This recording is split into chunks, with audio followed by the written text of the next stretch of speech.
So first, how will this lawsuit affect taxpayer dollars? So as far as affecting taxpayer dollars, it's just the cost that it's going to be to the county and other entities to fight the lawsuit. Bottom line, legal fees. It's pretty simple. Gotcha. Okay, so then will this cost more money for taxpayers, and how much, if so? So I don't have the exact dollar amounts, but it's obvious anytime you have a lawsuit, you're going to have to pay attorney's fees. There's also the fees as far as delaying and getting the project done. Everybody knows costs are going up, so the cost of the road's probably going to increase. It has over the last 20 years that we've been trying to get the northern corridor done. I say 20. I've been involved for 14 years now, and this has been on the radar trying to be done since before my time. So yeah, there's the increased cost that comes from delay. Great, so I think that light's still on you. I see the one just turned off, but there we go. Who do you think that this lawsuit benefits? Well, it doesn't benefit the citizens for sure. One of the things that we're responsible to do as elected officials is make sure we plan for adequate transportation routes. That's what the northern corridor is. It's long planned. It was part of the original agreement with the reserve, and there's been some other benefits that have come along with that, like Zone 6. There's a lot of win-win here that go to preservation of open space that I think we're putting in jeopardy needlessly with the false notion that we're going to be protecting areas, and we're protecting more through this agreement. So, yeah. Great. And then, sorry, I'm just checking through everything. And what will this mean for the city if the project is delayed? Again, it's a delay in being able to get traffic moving more efficiently. It's going to be the increased cost that can come along with as things go up in price. And again, needless lawsuit fees. When we've always been very good at sitting down and making compromise, and you can go back through the history of the Northern Corridor and see a lot of compromises, again, mentioning Zone 6. Actually, another thing we haven't talked about is how far south that the route has been moved to help some of the concerns about going through too much of the reserve.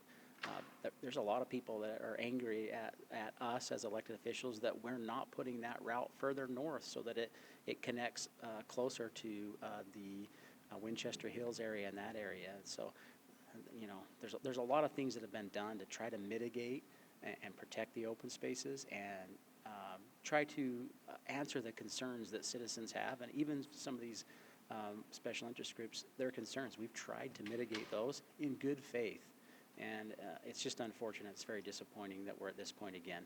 I'm still very confident that we're going to prevail and the Northern Corridor is going to go ahead. It's just going to have some needless delays and costs involved that we don't need. I'm going to have you repeat that last part a little bit in this question. Okay. But do you think that it's possible that the decision to approve will be overturned given that it was reversed in the past? Obviously, anything can happen, but I'm fairly confident that we're on pretty good legal ground. I mean, this was approved by Congress. There have been 2 congressional field hearings that I'm aware of that have happened here in regards to this Northern Corridor. So I think we're on stable ground as far as the law is concerned. Again, it's just going to be these needless delays that are not really helping us. It's putting in jeopardy what we really want to do on Zone 6, which we have some great plans to try to preserve that in perpetuity. And that's really at risk right now. And that's not a scare tactic. That's just the truth. We don't have anything to negotiate with if we don't have the Northern Corridor in place. And we've made some great progress there, and we have some big plans ahead as well to try to preserve that open space. And no, there are no plans to develop any of this area. The roadway does not mean, and I keep seeing this, the roadway does not mean increased development. We are committed to preserving the open space. We love that open space as elected officials just as much as the residents do, and we hear the residents' concerns, so that is the goal. The lawsuit alleges that this violates numerous environmental laws and began construction before approval of the design. What do you say to that? I leave that to all the attorneys, but quite frankly, we've been in the planning process for a long time. I don't think we're getting ahead of ourselves. Quite frankly, we should have started a long time ago. And again, I'm not speaking for any of the attorneys, but I don't think we violated anything in that end of it. So, you mentioned in your statement that you believe that this lawsuit is just raising funds for the conservation groups. Can you tell me a little more of that? So that's what it seems like. I mean, if you look at how these lawsuits are funded, they're not funded necessarily by local people. There might be some local people that donate a little, but these are funds coming from outside of our area, and I think they're being told a story that's not quite true. So again, that's speculation on my part, but it does feel like some of these groups are doing this just as a fundraising effort, saying, hey, look, all of this land is going to be destroyed. That is not the case. All of this land is not going to be destroyed. And so please don't use it as a fundraising effort, because let's talk about the facts, and then let's make some decisions going forward. I'm all for open discussion, but we need to stick to the facts. How far behind does this put the project? That remains to be seen. We're hopeful that this is going to move through the courts fairly quickly and be dismissed. That's the hope, obviously. So I don't know the actual time frame on that, but that's the hope. And there were some other proposed alternatives. Why don't you think those are a good fit? Okay, so the proposed alternatives, the three that I'm aware of, well, the two that I'm aware of, one is the Red Hills Parkway, and the other is one-way couplets right down through St. George Boulevard, and I think it's 100 South.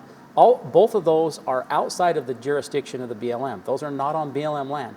They have no jurisdiction to say that's the new corridor. And remember, the agreement and the law says that there needed to be a northern corridor route, a northern route figured out for that northern corridor on BLM land, not in the middle of St. George. Those two alternatives would actually decimate downtown St. George.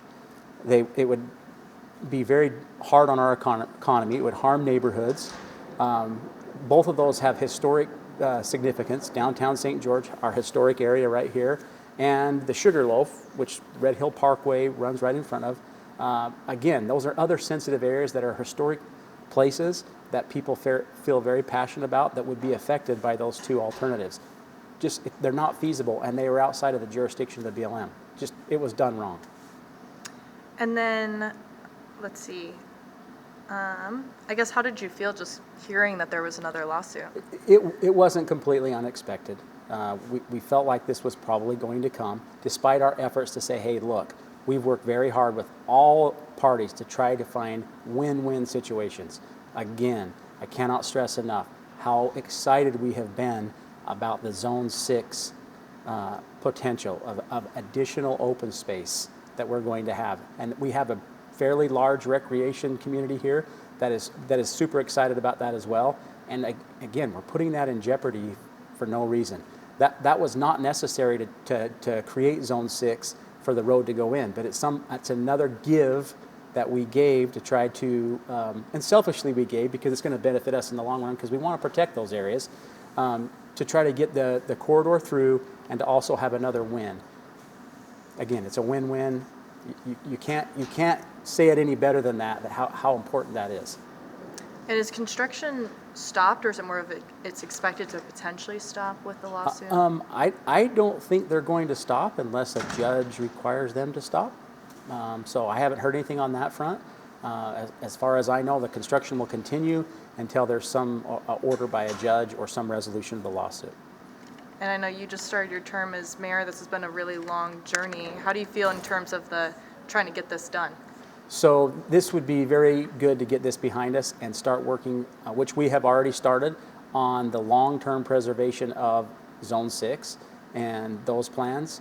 So I'm super excited to get that done and to move forward on that. And hopefully this doesn't bog us down too long and we can move forward on that. Great. And then that's all my questions. I just want to make sure I clarify, because the lawsuit was on BLM and Fish and Wildlife Services. So how does that involve the city in terms of taxpayer funds? I just want to make sure I explain that clearly. So as far as any participation in the lawsuit, so Gotcha. lawsuits are not free. It costs money regardless of what the outcome is. There's going to be a cost involved. Okay, because the city would be joining in, helping the lawsuit. Possibly. Possibly. Yes. Okay. Yeah. All right. And if not the city, to clarify, the county, and we are all members of the county, so it's all one and the same. And do we know anything about how long, like, a lawsuit like this would usually take?